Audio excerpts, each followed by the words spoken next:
are preparing for it. Remember, once we go into central bank digital currencies, those central bankers say, once everything is digital, there are no limitations to how low we can push interest rates, which means once they have all your purchasing power, what's the next step? Oh, they've got to attack principal. Hello, everyone. In today's video, Lynettte Zang is here with some critical updates about new regulations in money market accounts. These accounts now boast the highest balances in history. What does this mean for your savings? Stick around to uncover how these changes could affect your financial landscape. This is a must-watch. There's so many things that are happening right now. You are vulnerable and you don't even realize it. Do you remember in 2008 when the prime account, a money market fund, broke the buck? In other words, dropped below $1 a share. These things are designed to look like $1 in and $1 out, but that's not the reality because of what they invest your money in. So let's dig in to see what these new reforms are doing, because people are looking past them and wow, they don't care. They are risking their principal for a little bit of income. And that, frankly, is never worth it. Don't you look past these reforms. We've talked about this before, how so much money is moving into money market funds. And you can see that these funds are at the highest level ever based upon the central bank raising interest rates. So people are looking past the risk. What risk is there? I mean, after all, nothing really happened since 2008 and a buck in and a buck out, even though in 2020 and 2019 as well, huge stress. Money markets are the current plumbing anyway, because that's changing, but the current plumbing of the global financial system. So you're putting it in thinking everything is so safe and hunky-dory. And guess what? It's not. This is a big, fat risk transfer mechanism. This is the latest in it, perhaps. But let's look at these buy assets, because this is going back to just 2022 and we know in 2022, the Federal Reserve started raising interest rates. So what are we looking at here? October 2nd, reforms kick into gear. That's coming up in a couple more months. What those do is support the governments, all of the bonds and the debt that our government needs to issue. Who's going to buy them? Who's going to buy them? They've got to create that market. Part of these reforms are about creating that market and putting all of that new debt that they have to issue into your hands. It's not really a good thing. So you can see that that's risen reasonably dramatically, but that is mostly about institutional buyers. These are the retail prime account that aren't sitting on the government debt. They're sitting on corporate debt. And that has grown a whole lot more. Can you see the risk transfer? We're going back to that in a minute. Retail investors have accounted for about 69% of the $1.49 trillion that has flowed into the money market fund space since March of 2022. A lot of what we're hearing on those talking heads on Wall Street is how much cash is sitting on the sidelines ready to go into the stock market to push that up even higher. But what if it gets frozen in there? Do you think that that's a possibility? Let's continue. And you need to be watching all of these videos because, quite frankly, these are all tied together, not just the money market reforms, but what's happening in the fintech area and the banking sector and the FDIC. You gotta be aware, because ignorance does not make you immune. It just leaves you vulnerable. And I don't want anybody to be vulnerable. I want you all to make educated choices that puts your best interest first. So you can see that the risk is being transferred to the public in these retail prime money market funds that are investing in corporate debt rather than treasuries where to repay you, they can just do this to repay you. Yeah, you'll get your principal back, but of course, it's not going to buy the same thing that it does today. But that's another story for another day. Let's just continue on.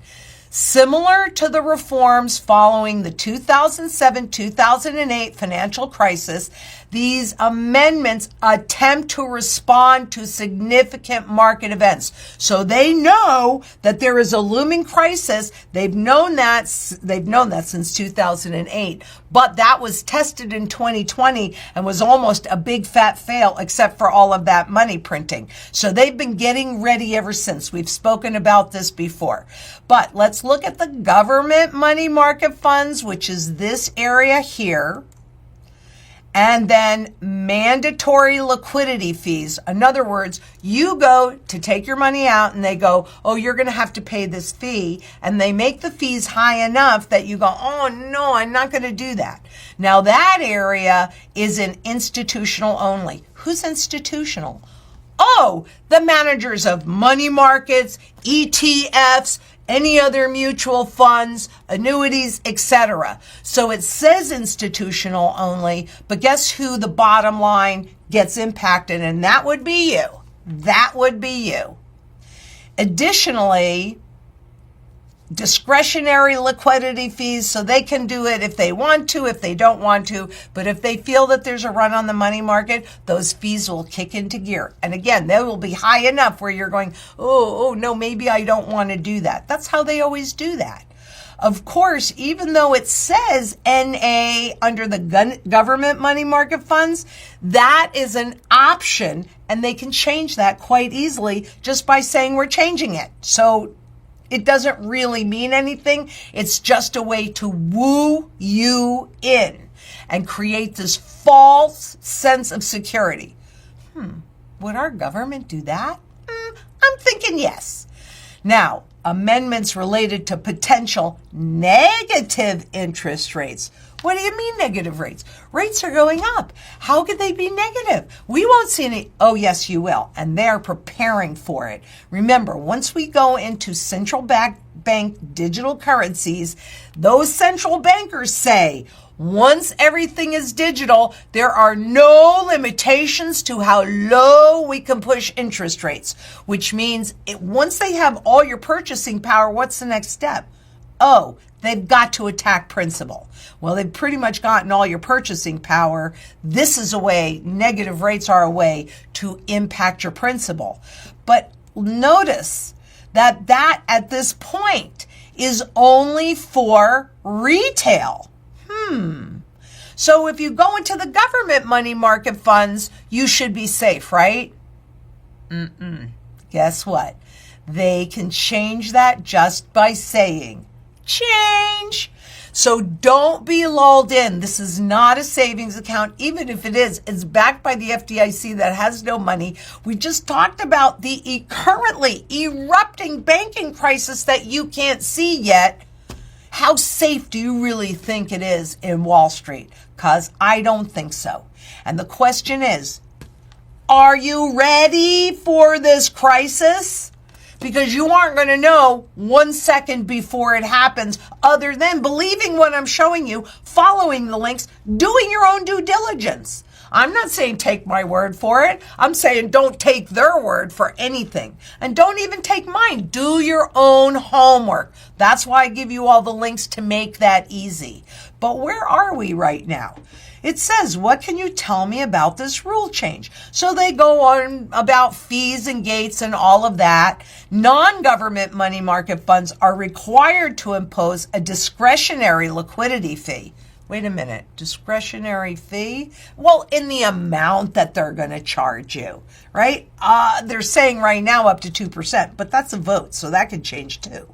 If the fund's board or its delegate determines that a fee is in the best interest, so in other words, you're having a run on the money market, people are pulling their money out, gates of fees. You can do it, but it's going to cost you substantially.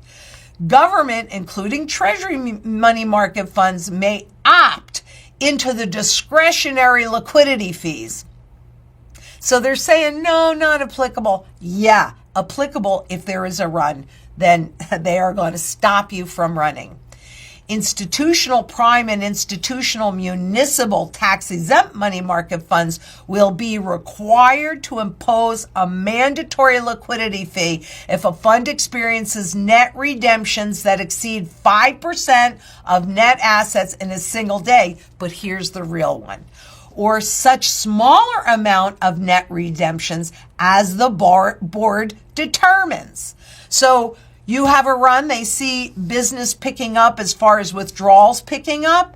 And what do they say? Oh, let's impose that fee and stop this run.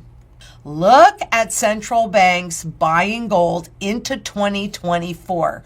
Why are they doing that? You can see here's 2005 where there was peak gold sales, and then that changed ever since then. And now even into the first quarter of 2024, they are breaking records in their gold purchases. Are they getting ready for the next global financial plumbing to freeze? Because remember, the BRICS nations and many other countries are building in new plumbing to the system. What we're talking about here is the old plumbing. When that new plumbing is finished and they transition us from one to the other, what do you think? You think it might be just too expensive to bail out all of these money market funds? And whose wealth is going to bail them out? Yours, if that's where you're holding your wealth. Thank you for tuning in. If Lynette's insights on the new money market account rules sparked your interest, be sure to like, share, and subscribe for more vital updates. Stay savvy, stay prepared, and keep your financial future secure. See you in the next video.